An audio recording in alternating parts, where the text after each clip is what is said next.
Assalomu alaykum hurmatli tillolarim.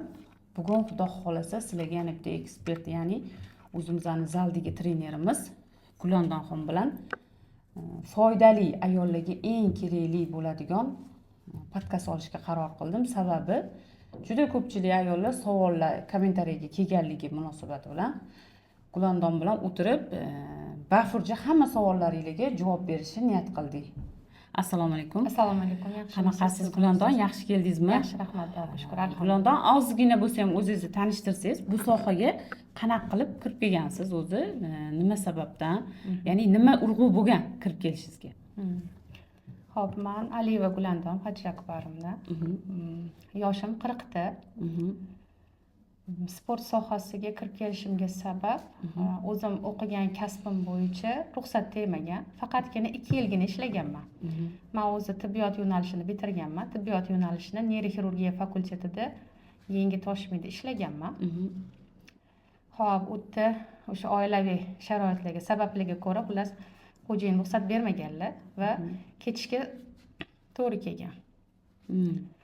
Xo'p, bundan 9 yil oldin shu kasbimni yo'naltirgan holatda sport yo'nalishiga kirib keldim. Avvaliga o'zim qatnashdim. Keyin bu narsa qanchalik foydaliligini ko'rganimdan keyin taklif tushdi va taklifni qabul qildim.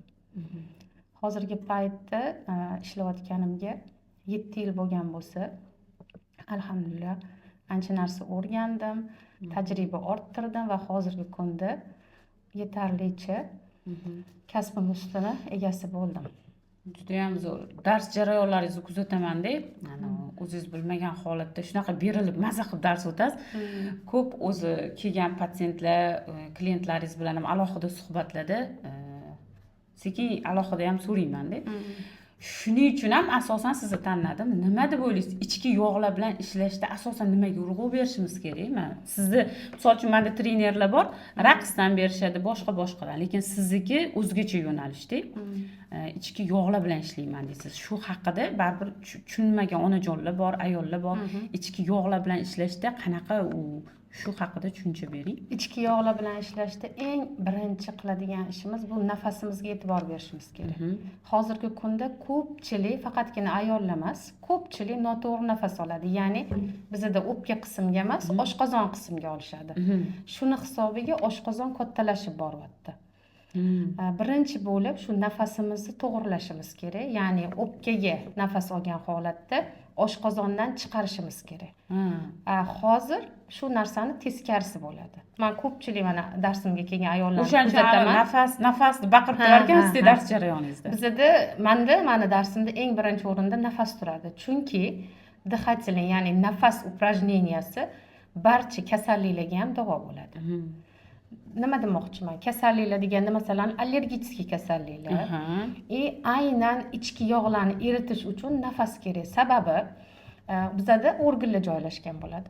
Hammasi, masalan jigar, oshqozon, qoratoli, xullas o'pka, shunga o'xshagan hamma organlar ustiga yog' yig'iladi. Asosiy yog' deyilgani ichki yog'lar mana mashili bo'ladi. Ichki yog'lar. Ichki yog'lar organlar ustiga yig'ilgan yog'lar bo'ladi.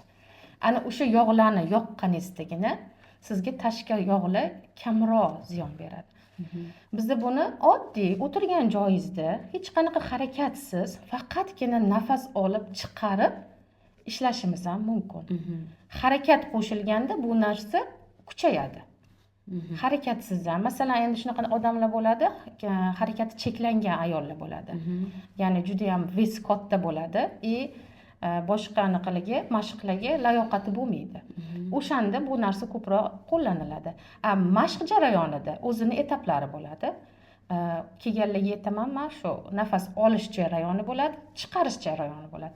O'shani to'g'ri bajarib bersa, har darsda masalan 500-600 minus degani bu ichki yog'larning minusi bo'ladi. Odamlar taroziga chiqishgan paytda xursand bo'lishadi vesimdan deb.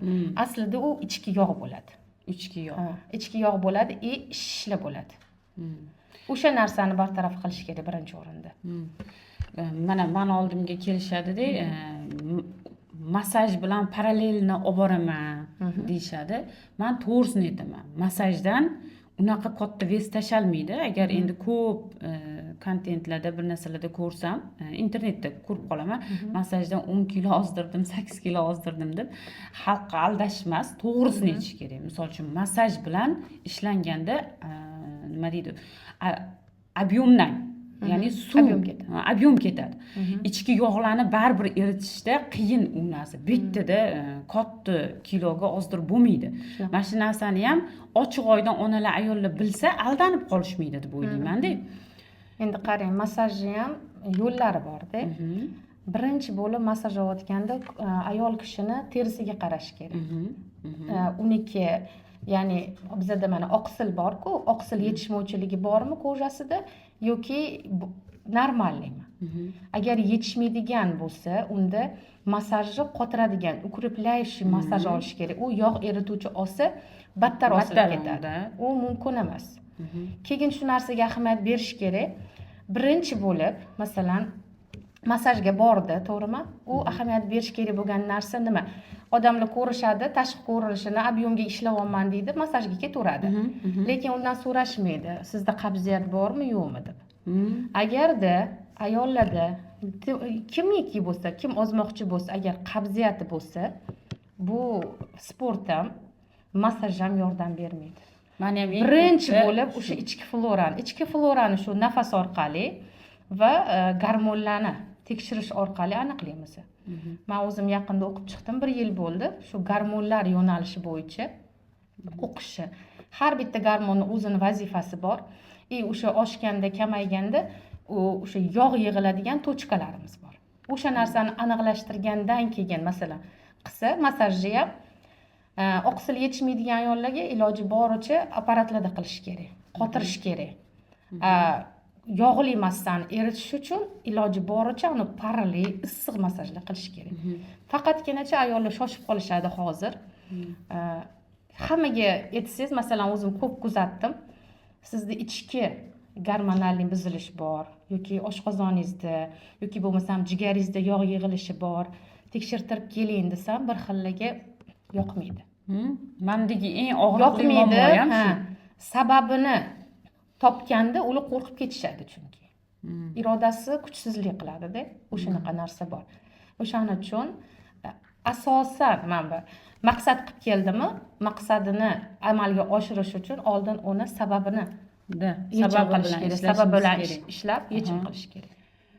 Nima deb o'ylaysiz? Ayol kishini organizm uchun mashg'ulotlarimizni, mana shu immunni siz qildirayotgan mashg'ulotlarning eng foydali tarafi nimada deb o'ylaysiz? Ayol kishi sport zalga kelganda birinchi bo'lib asab tizimiga juda ham foydali bo'ladi. Chunki hozirgi kunda stress eng katta muammo. Organizmni yeydigan narsa ham bu asab tizimi. Asab tizimi buzilgandan keyin u oshqozon stressi. Birinchi bo'lib eng yomon katta zararlanadigan joylardan bittasi bu oshqozon stressi. Oshqozon stressga tushgandan keyin o'z-o'zidan qabziyat kelib chiqadi. Ya'ni ich qochishi. Xalq tilida aytganda ich qochishi kelib chiqadi. Ich qochishi bo'lgandan keyin o'sha jigar vazifasini bajara olmaydigan bo'lib qoladi. Ya'ni jigarda o't qopimiz bor. O'sha o't qopi o'zining vazifasini bajara olmaydigan tur aylanib qoladi. Keyin sekin-sekin buyragingiz ziyon qiladi. Nimaga desangiz, o'sha qabziyat bo'ldi, suyuqlik yaxshi ishlab chiqarmaydi, toksinlar chiqib ketmayaptimi? Buyrakni yozadi, macha ham kamayib qoladi. Ya'ni siydik ajralishi kamayadi. Keyin nima bo'ladi? Shish boshlanadi. Oyoqlarda shish bo'ladi, organizmda shish bo'ladi-da, uni odamlar ko'rib battar stressga tushishadi-da, semirib ketyapman, vahimasiga tushib qolishadi. Mana shu vahima bilan stress kasalligi bor-ku, men shu narsani birinchi bo'lib shu narsani aytardim, sportga kelgan paytda birinchi bo'lib shu narsa chiqib ketadi. Chunki bu yerga kelishadi, atrofidagi ayollarni ko'rishadi, bir-biri bilan suhbat qilishadi, undan uni eshitib shukr qilishadi, bundan buni eshitib sabr qilishadi. Masalan, bir-birini taqqoslab bir-biriga havas qilishadi yoki bo'lmasam shunaqa ayollar bo'ladi, men undan o'taman deydigan narsa bo'ladi. Zal ham bitta musobaqa zali. Zal o'zingiz bilmagan holatda qo'shilib ketishadi. Meni oldimga kelishadi ayollar, boshlanishiga meni sog'lig'im yomon, menga sog'lig'im uchun kerak deyshadi. Xo'p deyman, kelishadi, qatnashishadi. Keyin o'sha bir oy o'tdi, bir oy o'tgandan keyin forma qidirishga tushishadi. уже muhit tarbiyalayapti-da ularni. Forma qidirishga tushishadi. Kuzataman chetdan, keyin уже torosiga chiqib boshlashadi. Vesim ketayotgan ekan, объемimdan ketayotgan ekan, endi chiroyli forma kiyishim kerak ekan. Уже ular negativniy pozitsiyadan pozitivniy pozitsiyaga o'tib boshlashadi. Keyin hamma kasalliklarga lekin sport juda ham foydali hozirgi kunda. Men tavsiya qilaman, o'zim shunga amal qilaman, alhamdulillah. Va shu sportga 9 yil bo'lgan bo'lsa, kirib kelganimga uncha vrachga bormayman. Esimda yo'q qachon borganim. Xudoga shukr deyman. Shu sport orqali, masalan, shamollashni ham tuzatish mumkin. Masalan, hozirgi eng katta ayollarda muammo bo'lgan matka tushib qolishi yoki bo'lmasam qayta so'rilmasligi, shu holatlarni ham hammasini qilsa bo'ladi. Yana jigarga keladigan bo'lsak, sportni eng yaxshi ko'radigan organ jigar. Nimaga desangiz, u o'zini og'riqli tochkasini ko'rsatmaydi. Jigar qachon og'riydi desangiz, уже o'tib ketgandan keyin. O'shaning uchun o'tib ketganda og'riydi ko'pincha. O'shaning uchun hamma narsaga ham oldin birinchi sababini bilishimiz kerak. Sababini bilib qatnashishimiz kerak. Yaqinda как раз zalda shug'ullanayotganingizda kuzatib o'tirdim. Yoshlari 60 dan oshgan ayol bilan ishlayotgandingiz. Davlenam bor deb kelgan edilar. Men ishlolmayman, voydod qilolmayman, oyog'im yurib shu ayolni aytyapman. Demak, davlenaga ham, bu jigar organizmini davlenani ham normaga tushirishga qiynalmasdan shug'ullansa, ichki yog'lar bilan ishlasa foydasi bor ekan. Davleniya ham mana shu nerv tizimidan kelib chiqadi. Men o'zim o'sha nerv tizimi bo'yicha ishlaganim uchun sportga shu LFK, ya'ni sog'lomlashtirish gimnastikasini qo'shganman. Buni bolalarda ham qo'llayman, ayollarda ham qo'llayman. Sababi hozirgi kunda bizda juda ham kasalliklar ko'p. Eng oddiy og'riq bosh og'rig'i, migren. Bosh og'rig'i, o'sha qon bosimini ko'tarilishi, keyin bo'yin sohasi o'sib ketishi. Xo'p, keyin hozirgi eng dolzarb muammolardan bittasi bukchayish. Hozir hammada bor. Sog'lomman, men bukchaymayman, tekisman degan odam juda ham kam. O'zini ustida ishlab yurganlar bo'ladi, конечно, o'shalarda kuzatsak bo'ladi. Lekin eng ko'p hozir bolalarda, ayollarda. Ayollarda ham juda ko'p. Chunki bunga sabab o'zini ustida ishlamaydi. Befarq qaraydi. Chunki og'riq bermaydi. Boshlanishga og'riq bermaydi. Keyin shu bukchayish ko'p kasalliklarni chaqirgandan keyin harakatga tushib qolishadi. Shunaqa. Skolioz orttirishadi, osteoxondroz orttirishadi, protruziya orttirishadi, grija kelib chiqadi borib. Bukchaygandan keyin oshqozon eziladi, qoratolo eziladi, bu yoqdan jigar eziladi. Hazm jarayoni buziladi. Keyin pastda qovuq bo'lgandan keyin siydik ajralishi ham buziladi. Juda ham katta narsa bu. Bukchayib yurish hozirgi zamonda oxiri o'lim bilan tugaydigan. Qo'porib ketgan. Men ko'pincha master klasslarimda aytaman, o'sha bo'yini tepadagi 7 ta qismi, umurtqani boshlanishi, shu narsadan sog'lom o'tmayaptimi, qon aylanishi, u oyog'inglar muzlashi, qolgan tana hamma joyga aloqasini o'zini nimasini o'tkazadi deyman. Xo'p, shunaqa bo'lgandan keyin nima deb o'ylaysiz? Necha yoshdan boshlab qatnashga kelishi mumkin siz oldingizga? Ayollarimiz, umuman bolalar, men o'zim 5 yoshdan 70 yoshgacha olaman. 5 yoshdan 70 yoshgacha. Hozirgi kunda lekin 73 yoshli ayol ham borlar. Mashalloh. Ular kelgan paytlarida temir qo'yilgan tizzalariga, ko'ks artrozlari bor. Kelgan paytlarida umuman harakatlari yo'q edi. Oyoqlari bukilmas edi. Hozirgi kunda mana 2 yil bo'ldi. O'sha oyoqlari bukiladi. Qo'ltiq xastada ham yurg'izdim. Qo'ltiq xastadan keyin o'zlari ham yurdilar. Bir tomonlama ushlab ham yurishdi. Hozirgi kunda bemalol yuradilar o'zlari. Mashalloh, juda ham zo'r. Bemalol kelsa bo'ladi. Hamma nimaiki kasalliklar bo'lsa, hamma kasallik turlari bilan ishlayman. Ovqatlanishimizga ham e'tibor berishimiz kerak albatta. Bu birinchi o'rinda turadi. Sport ikkinchi o'rinda turadi. Ovqatlanish masalan birinchi o'rinda. To'g'ri ovqatlanish. Ikkinchi o'rinda sport turadi. Nimaga deyapman? Chunki organizmda immunitetimiz bor. O'sha immunitetimizni 75%ni oshqozondagi jarayon o'ziga oladi. Agarda oshqozonimiz sog'lom bo'lib, yaxshi ishlasa, 75% immunitet organizmga yetkazib beradi.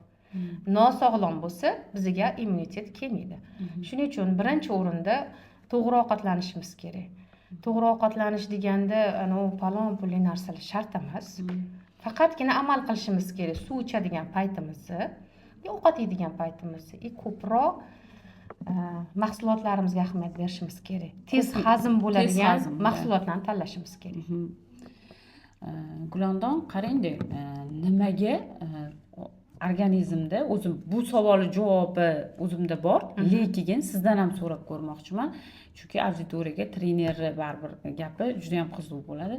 Imminni qorin sohasini yog'i bilan ishlanganda sekin ketadi. Shu ayollarning og'riqli joyi. Og'riqli tochkasi. Menda hammasi joyida, lekin shu qorinimni o'zini yo'q qilmoqchiman deb qo'yishadi-yu, lekin o'sha qorin aslida sekin ketadigan yog'.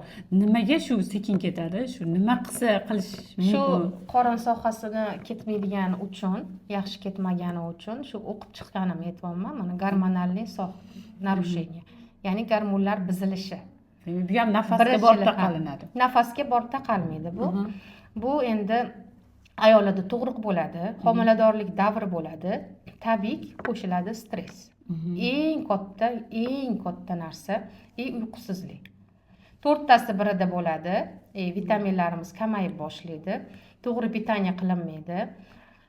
Ularda masalan ratsion bo'lmaydi. Hozirgi ayollardan so'rasangiz, ko'pincha ratsion yo'q. Turganidan keyin nima qilish kerak kechgacha? Bo'lgan degan savol yo'q. Keyin tug'ruq jarayonidan keyin holatlarga ahamiyat berilmaydi. Berilmaydi. Olib qo'yishadi, ichishmaydi, qo'yib qo'yishadi, qilishmaydi. Mana shunaqa narsa. Xo'p, imminni qorin sohasida yog' yig'ildimi, demak bizda organizmimizda insulin gormoni oshib ketgan bo'ladi. Insulin gormoni yonida kortizolni va vitamin D ergashtirib yuradi. Doim. Eng katta erkaklarda bu narsa kam uchraydi, ayollarda ko'p uchraydigan ferritin gormoni bo'ladi. Ferritin gormoni ayollarda nimaga desangiz, ayollarda bilasiz, high sikl bo'ladi. O'sha siklda ferritin gormoni tushib ketib qoladi. Bizni qilayotgan pitaniyamiz, harakatimiz bilan uni ko'tarib turishimiz kerak. Ahamiyat berib turishimiz kerak. Ahamiyat bermadikmi, padeniya bo'ldimi, bo'ldi. Mana shu 4ta gormon ovqatlanishga ahamiyat bermagan sababli qorin sohasida yog' erishi juda ham qiyin bo'ladi. Ular ming harakat qilmay, gormonlarni to'g'rilanmasa va to'g'ri ovqatlanilmasa, foydasi kam bo'ladi. O'sha uchun eritishga, ya'ni qiyin bo'ladi. Eritish qiyin. Bu narsani masalan gormonga topshirib kelishsa, pitaniyani bir xil aytishadi, menga dieta qila olmayman deyshadi. Masalan, men o'sha nafas orqali o'sha nafs anaqalarini ham bo'g'ib berishim mumkin. O'z-o'zidan nafas olish orqali, hurmatli tillolarim, e'tibor qilasizlar, oddiy nafas orqali hamma narsani balansini ushlasa bo'lar ekan. Nafas olish orqali balans ushlaymiz. Aptekadan olib ichilayotgan o'sha qo'shimchalasiz hammasini xohishiga qarab, bajarishimizga qarab qilsak bo'ladi. Faqatgina bilasizmi, bularning hammasini yig'indisi nima deb o'ylaysiz? Mana hammasini gapirdik, uni qilish kerak, buni qilish kerak, bunga ahamiyat berish kerak, bunaqa bir nechtasini sanadik-da. Ayollarni mashqlarni qilishiga nima to'sqinlik qiladi deb o'ylaysiz? Masalan, sizning fikringiz. O'zida bo'lgan xohishi juda ham hozir, ya'ni disiplinni yaxshi qo'yishmaydi hozirgi ayollarimiz. To'g'ri. Motivatsiya olishadi, voy olishganda bitta yonishadi, bo'ldi, zo'r bo'ldi.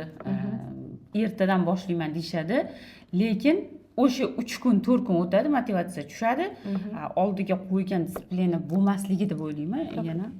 Men ham xuddi shuni aytaman. Bitta narsani boshladimmi, maqsad qildimmi, disiplina bo'lishi kerak. Ertaga boshlayman, indinga boshlayman, uni indinga boshladi. Zalga kelgandan keyin nima bo'ladi? Bir marta darsga qatnashgandan keyin hamma yog'i og'riydi. Lekin buni tan olaman, o'zimni ham rosa hamma yog'im og'rib, shunaqa bo'ldi. Hamma yog'i og'rigandan keyin o'ziga o'zi savol berishni boshlaydi. Ya'ni minus tomonga. o'zi yaxshimanu. Shunaqa. Boshlanadi keyin. Ha. Lekin o'ylamaydi. Men maqsad qo'ygan edim men deydi. Endi hozirgi kunda mana shu maqsadini eslatib turish uchun biza, masalan, siz shu narsani sohasini ustasi bo'lgan insonlar kelyapmiz-da. Bo'lmasam ularni hadeb challab chaqirmasangiz, davay deb turmasangiz, boshlanishiga keyin sekin tushib olishadi. No, shuncha harakatingizda tushmaydiganlari ham bor. Gulomdon mana mazza qilib suhbat jarayoni ketyapti, lekin baribir bitta savol turibdi menda. Oldingizga kelgan ayollardan eng ko'p qiladigan xatosi nimada? Eng ko'p qiladigan xatosi bu o'ziga ishonmaydi. Ishonmaydi. Chunki ko'rinib turadi-da yuzida. Maqsad qo'yib keladi, lekin bu natijaga erisharmikinman, erisha olmasam kerak deb qo'yishadi. Erisharmikinman deyshadi-da, ketidan yo'q, u menda o'xshamasa kerak deyshadi. Ya'ni maqsad qildimi, niyatini yaxshi qilish kerak. Niyatini yaxshi qilish kerak va o'sha niyati ketidan yurish kerak. Qo'rqoqligini chetga surib turish kerak ozgina. Hammada bo'ladi bu narsa. Qo'rqish hammada bo'ladi. Bu meni o'zimning boshimdan ham o'tgan. Men o'zim borganimda, sportga borganimda 3 marta borganman. O'sha o'zim ustozimga borganimda 4-kuni yuribman. Yaqinlashyapti. Zalga chiqishim kerak. Yuribman.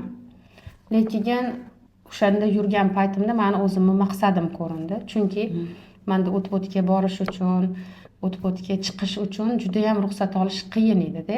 Men o'zim sport zaliga chiqish uchun xo'jayinimlardan 1 yil ruxsat so'raganman. 1 yil ruxsat so'rab, keyin o'sha paytda soniyalar, daqiqalar ichida o'zimga o'zim motivatorga aylanganman. To'xta deganman. Bu kunga yetishish uchun qancha kutding? 3 kun marta chiqib taslim bo'lasanmi? Odam qilgan ish odam qiladi deganman. O'shandan beri o'zimda shior bor. Ko'chadan motivatsiya qidirish kerak emas. Inson psixolog ham qidirish kerak emas. Agar ayol kishi xohlasa, uni ichki tuyg'ulari bo'ladi, ichki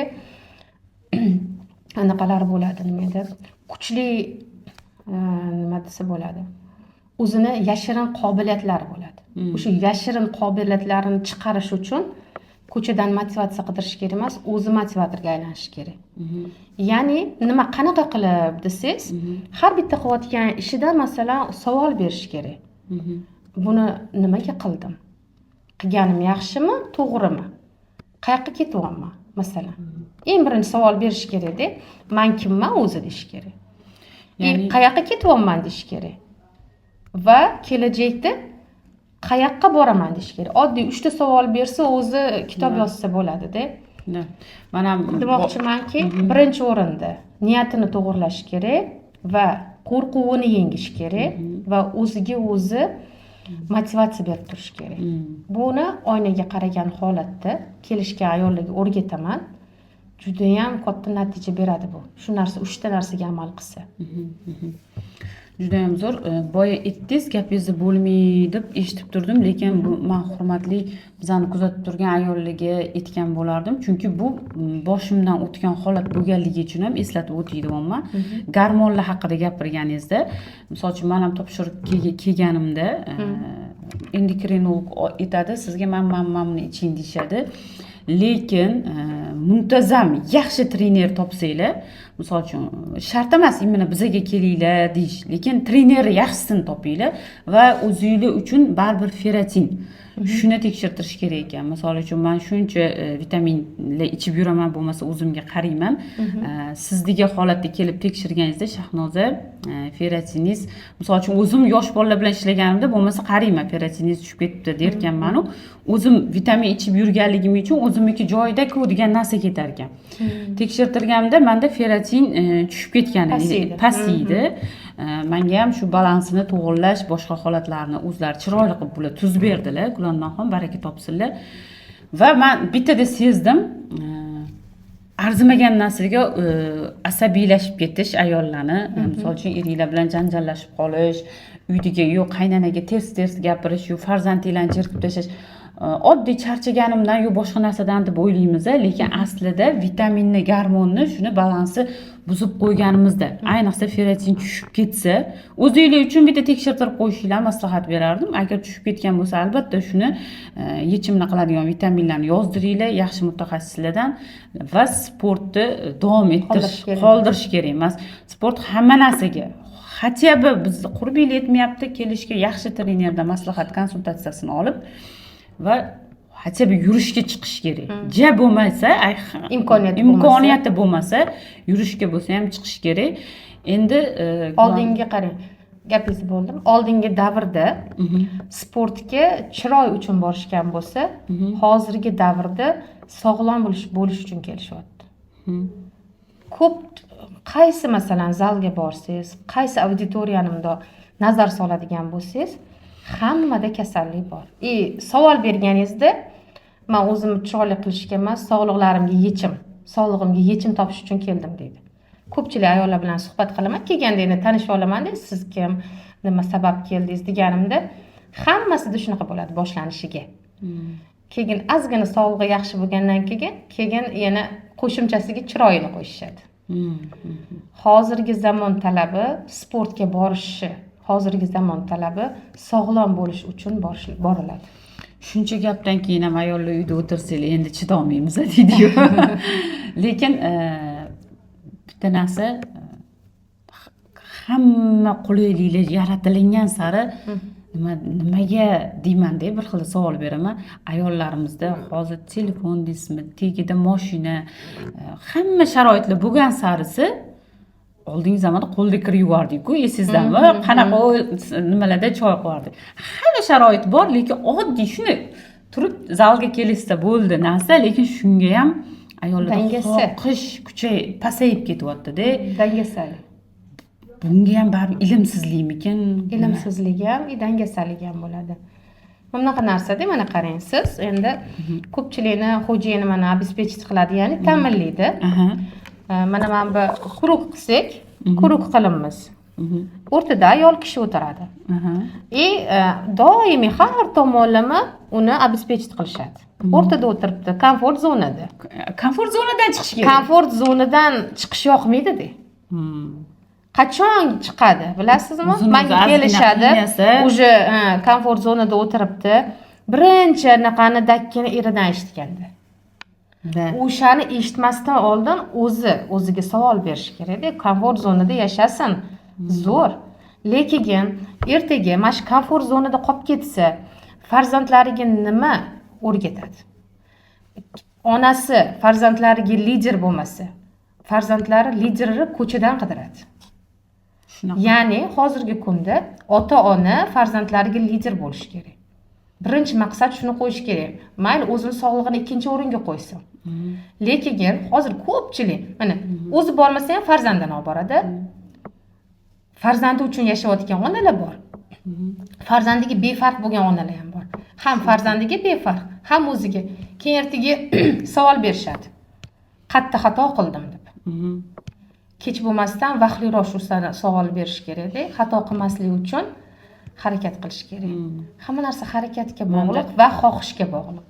Odamlar aytadilar, "Mamna qil" degandan o'sha narsani o'zing qilib ko'rsatganing farzandlar sendan ko'rib tezroq oladi deydilar.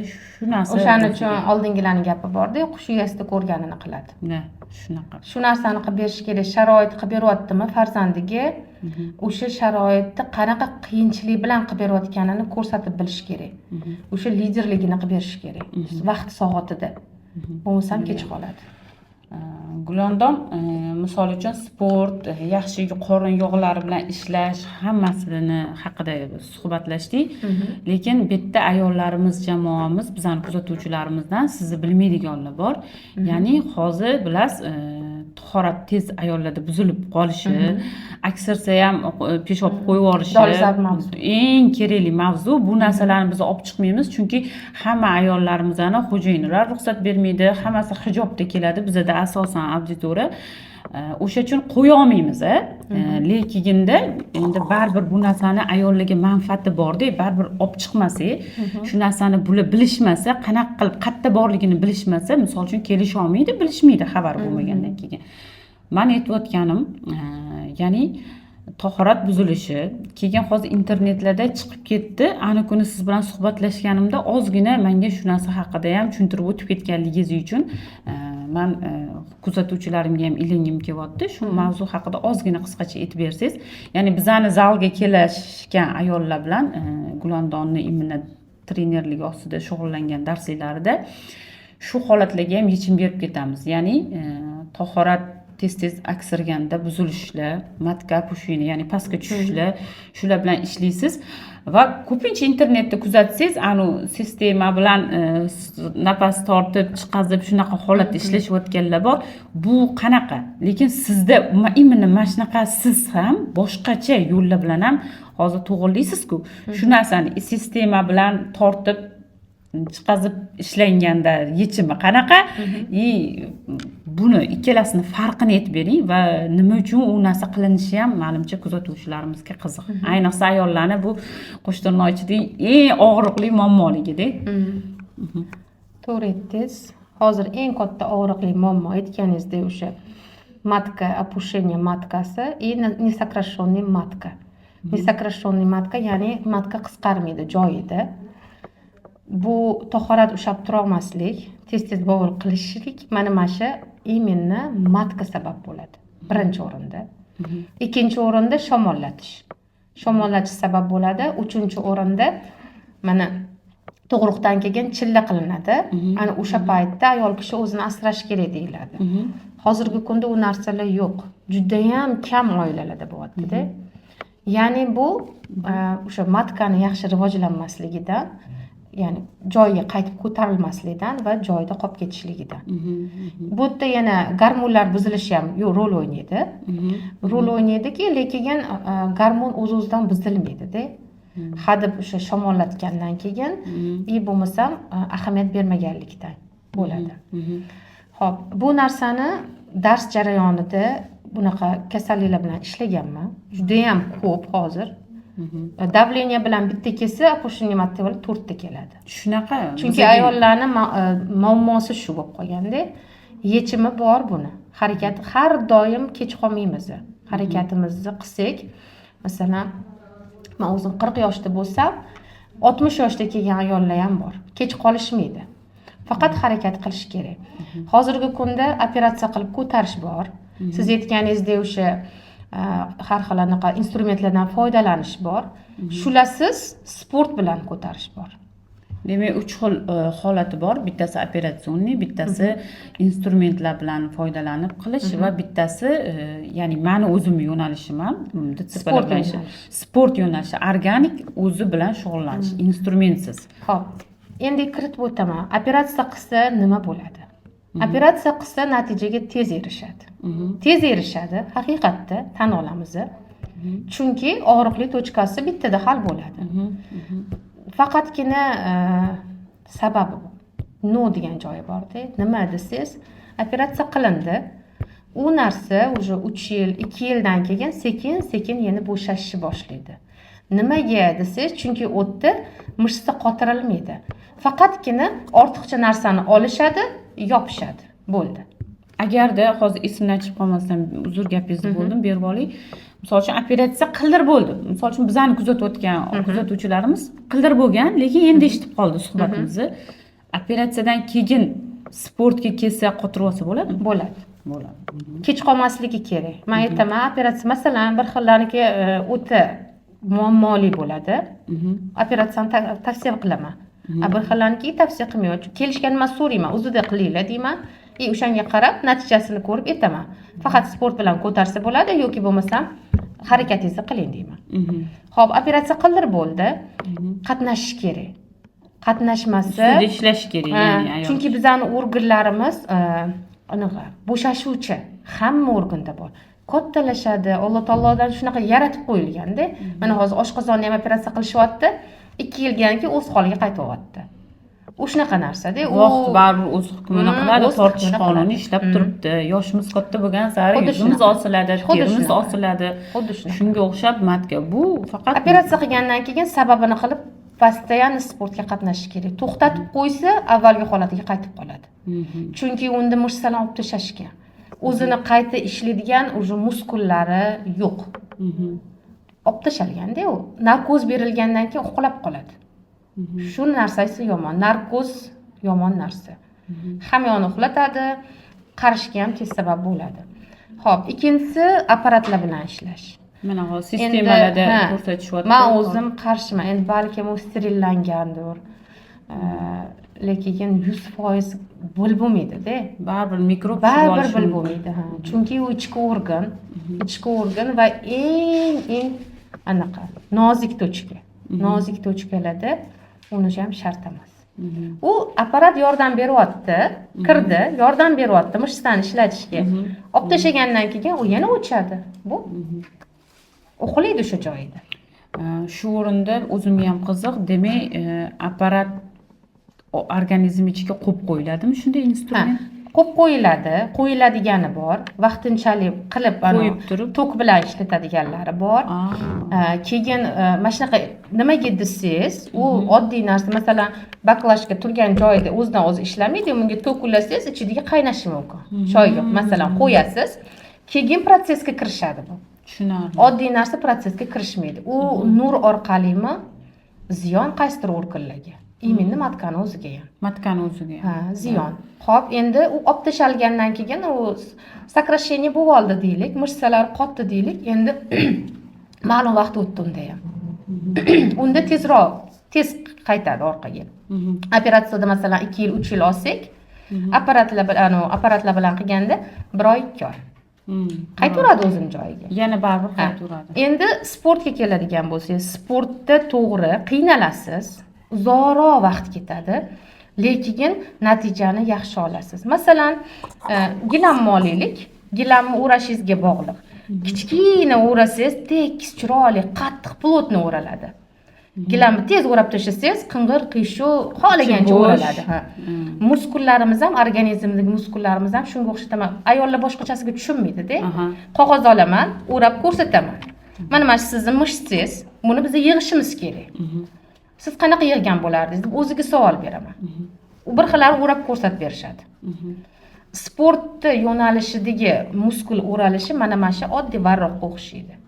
Siz o'zingiz uni qanaqa o'rashingizga bog'liq. Vaqtingiz ko'p ketadi, masalan 1 yil ketadi.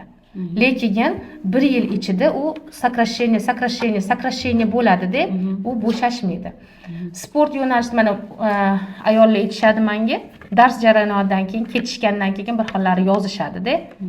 O'sha yerda o'zida vibratsiya davom etadi. O'zidan tabiiy holatda mышцani chunki biz uyg'otamiz, ya'ni o'zbekchada muskullarni biz uyg'otamiz boshlanishiga. Keyin uyg'ongandan keyin, ishga tushgandan keyin u o'zini kuchini ko'rsatadi. Mana shunaqa narsa. O'shaning uchun men o'zim qiynalgan paytlarimda ham ichim bormaganman unaqa narsalarga. Har doim hammaga tavsiya qilaman, tabiiy holatda o'zini harakati bilan mышцani uyg'otgan holatda ishlatishimiz kerak. Yana bitta sportga sabab degan narsam, ayollarda 30 yoshdan keyin organizmga kollagen moddasi yetishmaydi.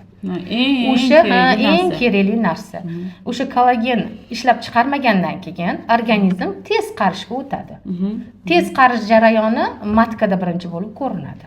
Ya'ni endi hozirni bo'lsa ham aytaman. Chunki biz shu klimaks davri hozir ayollarda erta boshlangan. Nimaga desangiz, matka uxlab qolgan. Klimaks o'shaning uchun erta boshlanadi. Nimaga? Harakat yo'q, mышца ishlamaydi, uxlaydi. O'z-o'zidan osiladi, o'z-o'zidan keyin kesiladi. Shu mana oldimga kelgan aksariyat ayollarimizda ham shu erta klimaks, xohish yo'ligi, orgazm ololmaslik, mana shu narsalar. Men aytaman, reski o'ziga kerakli muolajasini qilib sportga kiringlar, ayollar boringlar. Ya'ni sportga borganda o'zimda sezgan narsalarim degani ham aytaman. Ko'chadan begonadan birovni gapidan olib etilmaydi. Og'riqli tochkasi shu oilasini hozir buzilishi ham bir xil ayollarda shunga taqaladi. menga sportga kelishgan paytda endi bundoq qaraganda ko'zidan o'qib olasiz-ku, asosiy dardini bekitadi. Asosiy dardini bekitadi, lekin shug'ullanishi shart bo'ladi. Shunaqa ayollar ham bor. Shu. Deb shuning uchun hozir kech bo'lmasdan oldini olish kerak. O'shandagina tahorat buzilmasligi, mushsani o'zini tabiiy ishlatgan holatda bu narsani uzoq paytgacha saqlab qolish mumkin. Aksirganda, yo'talganda buni bo'shashib ketmaydi. Faqat bu yerda harakat qilish kerak. O'sha professional odam bilan qilish kerak. Men aytaman klientlarga shartnoma qilaman. Nimaga keldingiz deyman, sabablarini aytgandan keyin men aytaman. Meni aytganimni qilsangiz, men sizga natija beraman. Agarda qilmasangiz, meni tilim uzun bo'ladi deyman. Har darsga kelganda har xil joylardan savol berib, qilyapti, qilmayapti bilib olaman. Xo'p, shu o'rinda yana bitta savol tug'ildi. Siz ko'rsatgan, mana misol uchun bir oy kelishi mumkin. Keyin dangasalik qilib, sizni qattiq qo'lligingizga chidolmasligi ham mumkin. Men ko'rdim, juda qattiq qo'l ekanlar, treneringiz deb qo'yishadi. Aytaman. Demak, oladigan narsalar ko'pki, sizlarga qattiq qo'llik qiladilar deyman. Uy sharoitida ham o'zi bilan shug'ullansa bo'ladimi? Siz ko'rsatgan mashg'ulotlardan bo'ladi. Xo'p, faqatgina oldin hech bo'lmaganda aytaman 5-6 marta darsimga keling. Darsimga kelasiz. Men chunki mana yo'nalish berasiz. Ko'pchilik noto'g'ri qiladi. Men ko'rsatib turganimda ham, tekshirib turganimda ham noto'g'ri qilishadi-da. Noto'g'ri qilgan paytda bizga kerakli muskul ishlamaydi. Boshqa muskul ishlashi. Boshqa muskul ishlaydi-da, u rezultat olmay qoladi. O'shaning uchun men uni qanaqa darajada ishlashini va layoqatini ko'rib olishim kerak. O'shanga qarab vazifa bersam bo'ladi. Hurmatli tillolarim, agarda uy sharoitida qanaqadir mashqlar sizlarga kerakmi? Yana Gulondon bilan qaysi mavzularda sizlarga olib chiqaylik, qaysi mavzularni yoritib boraylik? Kerak savollaringiz bo'lsa kommentariyada yozib qoldirsanglar, shaxsan o'zim albatta o'qib chiqib befarq qoldirmayman. Rahmat kattakon sizga Gulondon. Rahmat. Taklif qilganingiz uchun.